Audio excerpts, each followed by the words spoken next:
And a bullseye of 100. 150 points. Let's see you do better than that with 3 dots, Monahan. Go ahead, toss them. 50, 30. On the line, almost a bullseye, but it's only 75. What's 75, Inspector Farraday? Twice your IQ. Who said you could come into police headquarters, Blackie? Get out of here. Farraday, you've tried to escort me in here yourself a dozen times. What about it? Get out of here now, I'm warning you. One of these darts will go wild. How many points does it count if I catch it between the teeth? What do you want, Blackie? You, which shows how easy I am to satisfy. Okay. Monahan, get lost. We'll go on with our game a little later. I better be alone with this guy. Talkative guy, that Monahan. What do you want, Blackie? Come on, I'm busy. I've come down here to make you a very happy person, Inspector. Well, leave now and you got what you came for. Now get away from that target. 30? On the line, Farraday. It's only 10. Ever hear of a guy named Bellows? No. 50. Lucky shot. Sam Bellows, a cripple. I never heard of him. Is that all you came down here for? 75. That's better. That's awful. I suppose you can do better. Than you? The answer is yes, no matter what you might be referring to. Give me the dot. Now, 3 is all you get. Then you get moving, you hear? I think you'd better go down and see this Sam Bellows, Inspector. Oh, you do, and that's nice of you. Why? Because he's dead. Bullseye, that's 100. So he's dead, so what? So he probably died of natural causes. That's true enough. There's nothing unnatural about dying when you've been murdered. Bullseye, 100 points more. Bellows has been murdered? How do you know that? Come on, talk. Sure, Inspector. You see, I killed him. Bullseye.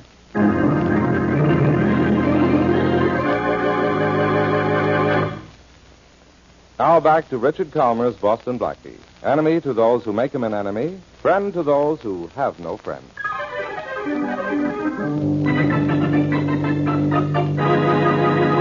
How many more times do I have to tell you, Farraday? I killed the guy. You expect me to fall for a story like that? I'm beginning to see why I have to solve so many cases for you. You won't even believe a confession. All right, Blackie. What's the trick? Farraday, someday you'll be arrested for impersonating a police officer. It's no trick. I tell you, I killed Sam Bellows. Where's the body? Now you're getting smart, Inspector. In an old brownstone house at the corner of West Boulevard and 110th Street. All right. I'll go have a look. You mean we'll go have a look? I'll go have a look. You'll go get lost. You're wanting to go with me is some kind of a gag, and I'm not falling for it. My, how times have changed. You're usually trying to catch me for doing something I didn't do. This time I confess to a murder, and you want to get rid of me. If you don't get out of here, Blackie, I'll arrest you for... I'll think of something. After you found Sam Bellows' body, Inspector, maybe a reason to arrest me will occur to you.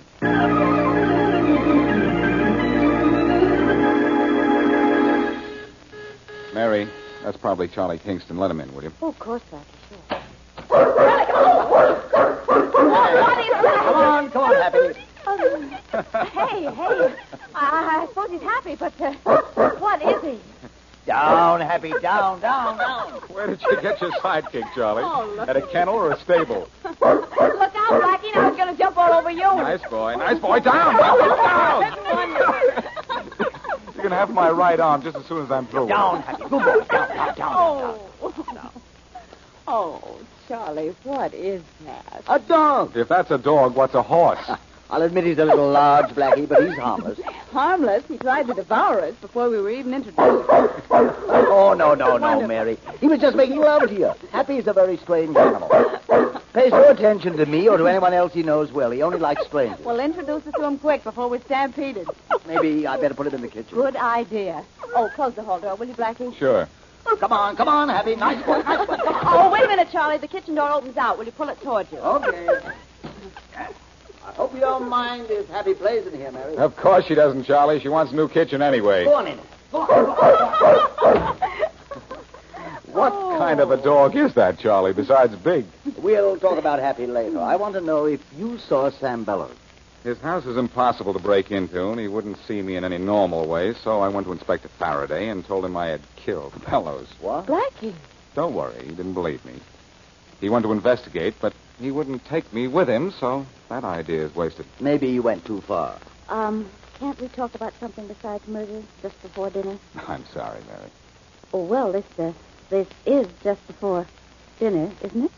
Forgive the delay, Mary. You can have anything your heart desires at any restaurant you name. Oh, wonderful. What are we waiting for? Charlie, isn't the girl in love supposed to lose her appetite? Well, that's the way I always heard it. Mary, how you must hate me.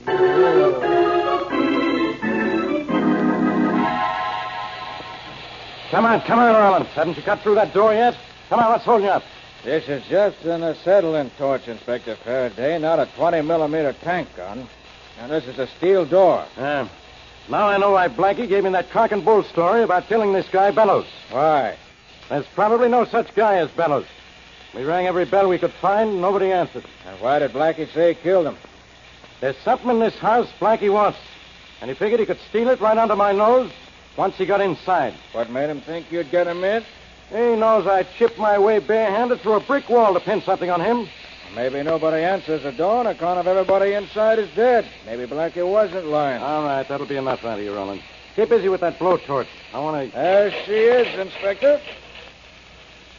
Now we can walk in. Door hasn't been opened for a while. Well, somebody lives here, all right. There's a light at the end of the hall. Spooky, John. You've been to too many movies. Hey, look, that's somebody. Hey, you. Didn't hear you. Hey, you. Guy's either deaf or dead. I told you saw too many movies. Hey, you. Just keep walking down the hall. Well, he's not dead anyhow. Maybe he's a zombie. You've been to the movies once or twice yourself, Inspector. Come on, let's go after it. Hey, you. What's the matter? Can't you hear? Hey, wait a minute, you. Grab him, Rollins. I got him. What are you looking so startled for? We called you. Hey, Inspector, I was right. Guy's dead. Yes, you're right.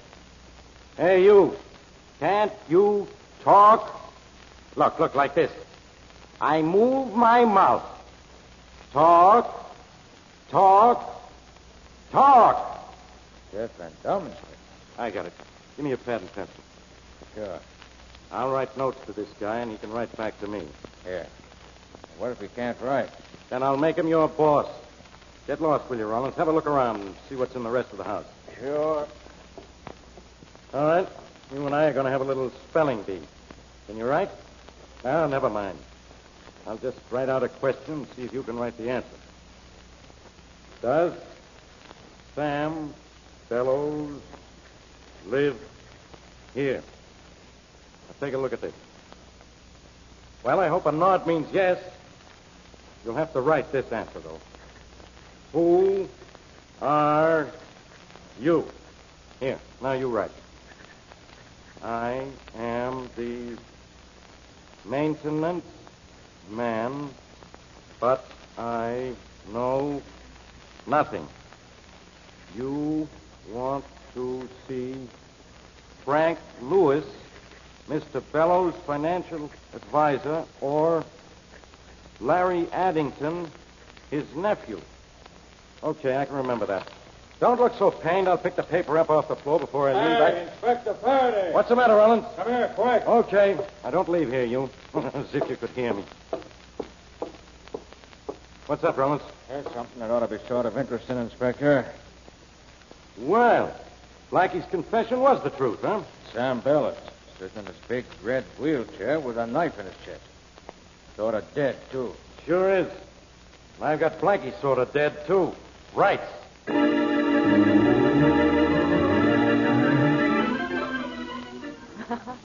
Well, thanks, Mary, for a wonderful evening. You're sure you don't mind if I leave Happy here in your apartment overnight? Oh, of course not, Charlie. He's a lovely dog. And he seems to like it there in my kitchen. Well, thanks. And thanks for the wonderful evening, too. And thank you for the wonderful dinner. And thank me for just tagging along, I suppose. Oh.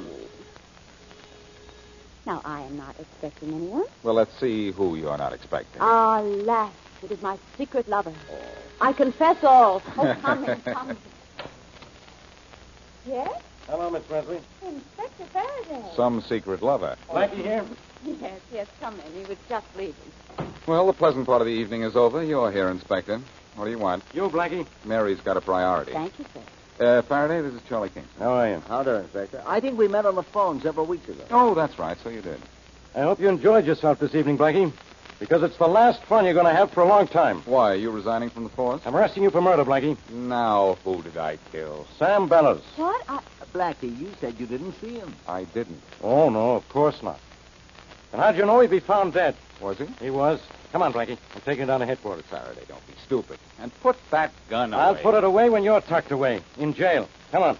All right, Inspector, you win. But let me get my raincoat, will you? It's in the kitchen. Oh, no, you don't. But all I want to do Go is into the kitchen and duck out the back way. But, huh? Inspector, I promise I'll you... get your raincoat for you. Which is the kitchen door? Blackie, Happy's in Yes, I'm happy about the whole thing, too. Don't worry, Charlie. Oh, so everybody's happy, huh? That's fine. Now, which is the kitchen door? That one. Now, don't move, Blackie. I still have a gun on you. Yes, teacher. Hey, get down! Get down! Hey, somebody get this horse away from me! He's knocked me down!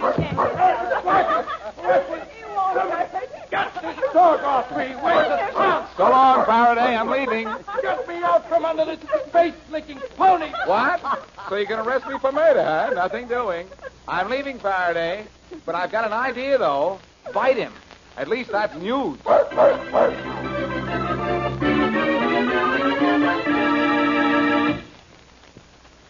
And now back to Boston Blackie.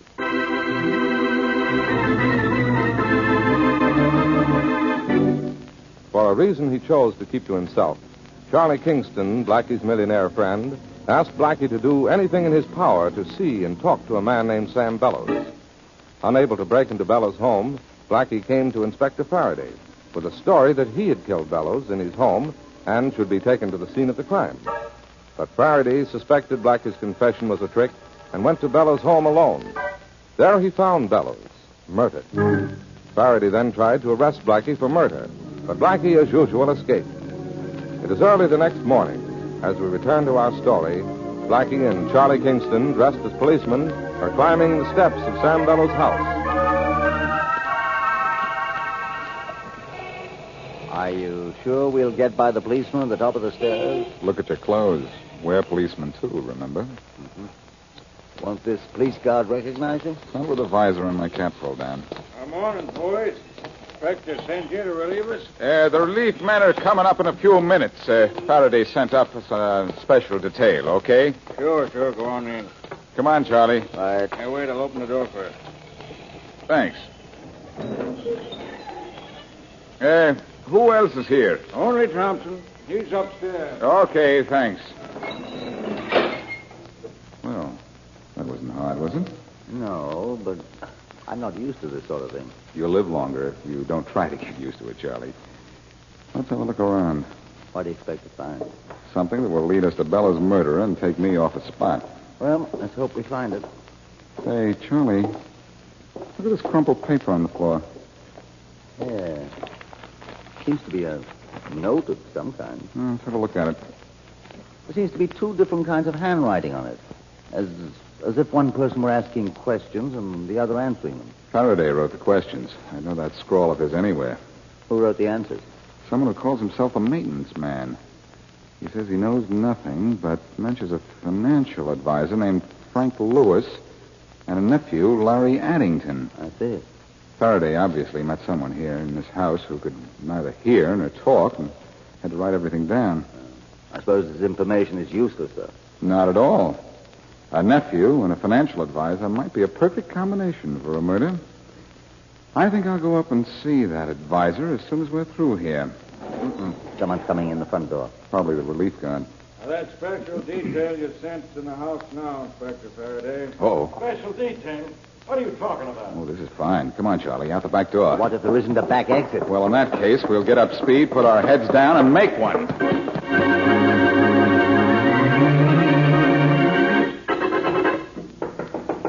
Yes? Frank Lewis? Yes. I'm Special Police Investigator John Jones. You were Sam Bellows' financial advisor, weren't you? Yes, I've had one visit from the police this morning, and Inspector Farraday. I told him everything I could. Farraday sent me back to ask a few more questions, if you don't mind. Well, I mind because I'm busy, but I suppose there's nothing I can do. What else do you want to know? More about the will. I told Inspector Farraday everything I know. The night before last, Bellows changed his will. Formerly, the entire estate was to be left to Larry Addington, his nephew, with the exception of $5,000 to Ben Atkins, the deaf and dumb handyman in Bellows' home. Who did the new will benefit?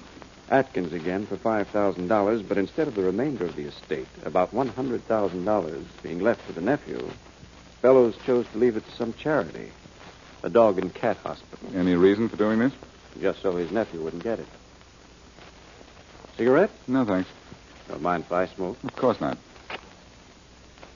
You say the will was changed the night before last, and Larry Addington, the nephew, was cut out. Did Addington know this? I don't see how it was possible. Bellows and his nephew seldom spoke to each other. Then it's possible, isn't it, that Addington killed his uncle thinking he'd get his money? Possibly. He's in constant trouble living above his means. He needs money. Say, you smoke more of a cigarette than I thought. Why do you say that? These cigarettes in this ashtray here. I doubt if they've been puffed more than 2 or 3 times. Oh, they were left there by a client of mine who was here just a few minutes ago. Nervous, huh? Very. Look what he does to paper matches. Takes the ends and rips them up the middle. Is there anything else I can tell you about the Sam Bellows matter? Yes. Where can I get in touch with Larry Addington? Larry lives at the Baker house. Thanks. You think Larry might have killed his uncle, believing he was still mentioned in the will? Yes, I do. And I have an idea that you're a little leery of Larry yourself.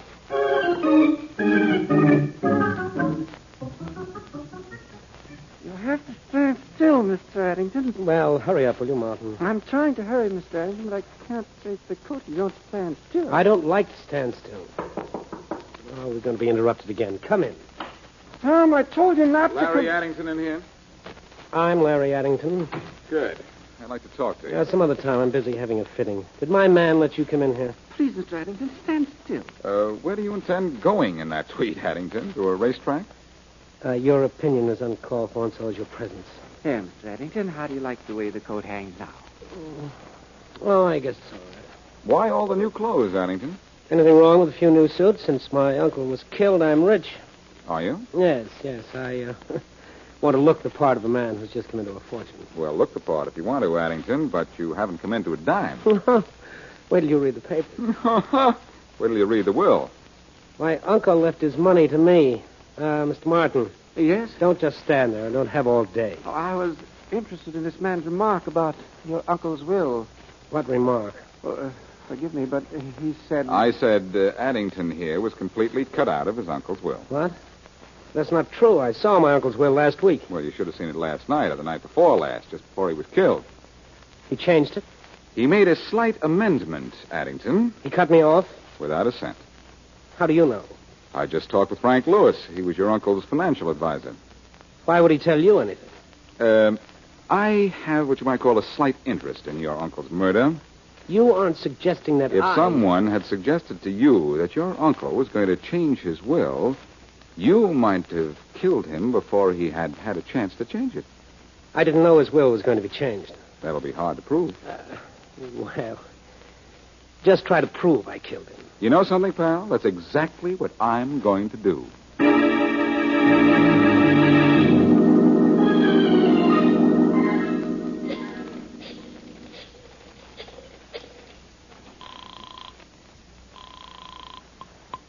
Hello? Charlie, this is Blackie. Yes, Blackie. Mary said you were going to see Bellows' financial advisor and the nephew, Addington. How have things worked out? All right so far. I just left the nephew. Is he your man? I don't know. He thought he was going to get his uncle's money, so he might have killed him. The person we've overlooked is the deaf and dumb handyman Farraday found in the Bellows house when he discovered the body. How could he be involved? He was left $5,000 in every will Bellows wrote. He might have discovered that Bellows had cut the nephew off and killed his employer, thinking maybe suspicion would be all on the angry nephew. Well, I suppose a man of his means would kill for $5,000, wouldn't he? Charlie, there have been murders for 5 cents. I think I'm going to get some more dope on that handyman. Blackie, you can't get back into Bellows' house. Faraday will have his policemen checking everyone who comes within a block of the place. I know it. I've been ducking Faraday so much today, I'm getting stoop-shouldered. Is Mary there? No, she isn't. I thought I could send her into Bellows' house as a newspaper reporter. She could get by Faraday's men with dark glasses and a new hairdo. I know where you can reach her. She just left here to take Happy down to the Mayfair Dog Hospital for a general checkup. Oh, thanks, Charlie. I'll go down there and meet her. Maybe I even belong with the dogs after the way Faraday's been hounding me.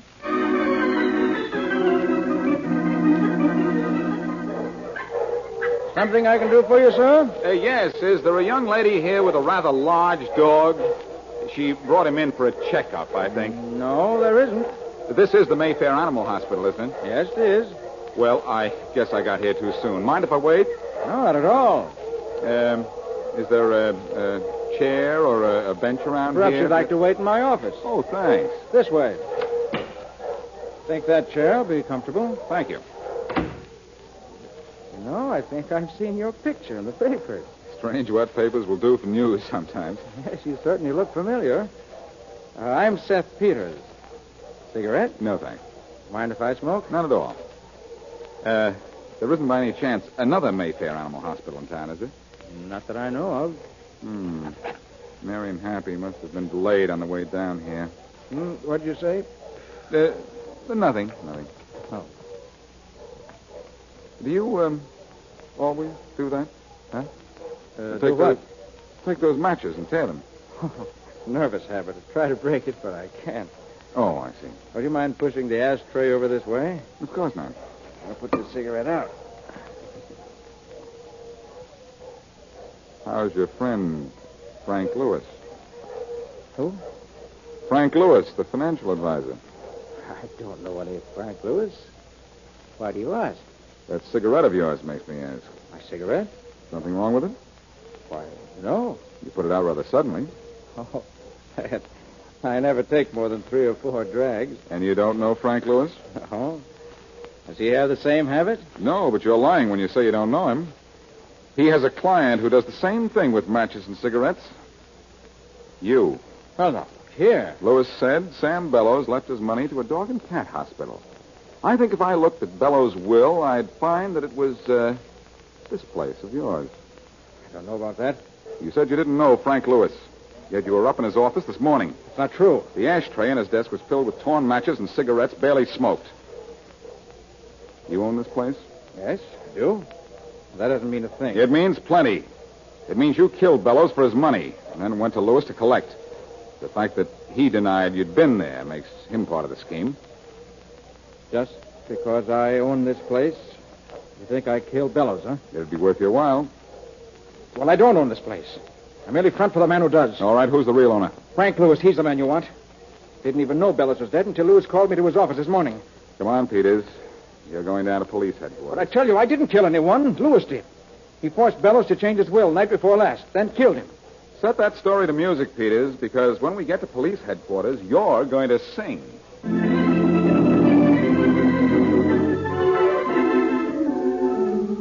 Well, I guess that's about all there is to tell, Mary.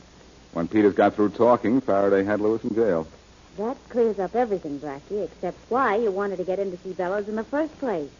Because Charlie here asked me to. Oh. I didn't know it was going to get you into such trouble, Blackie. Oh, I don't mind trouble, Charlie. But I do like to know why I'm getting into it. You never did tell me why you wanted me to see Bellows. Well, Bellows was an engineer in one of my plants a few years ago. He disappeared with some important blueprints. For business reasons, I had to find Bellows and recover the prints quietly. I thought it would be best to come to you. Well, we certainly had a quiet time of it, didn't we? Hey, let's not forget that Charlie's dog helped solve this case. Yes, I suppose Happy did have her share in this, didn't he? Sure. I think Inspector Farraday should give Happy a medal. Or make him a member of the force. Oh, Blackie, don't be silly. How could Happy be a police dog? He doesn't even begin to look like one. Secret Service. Ooh, yikes.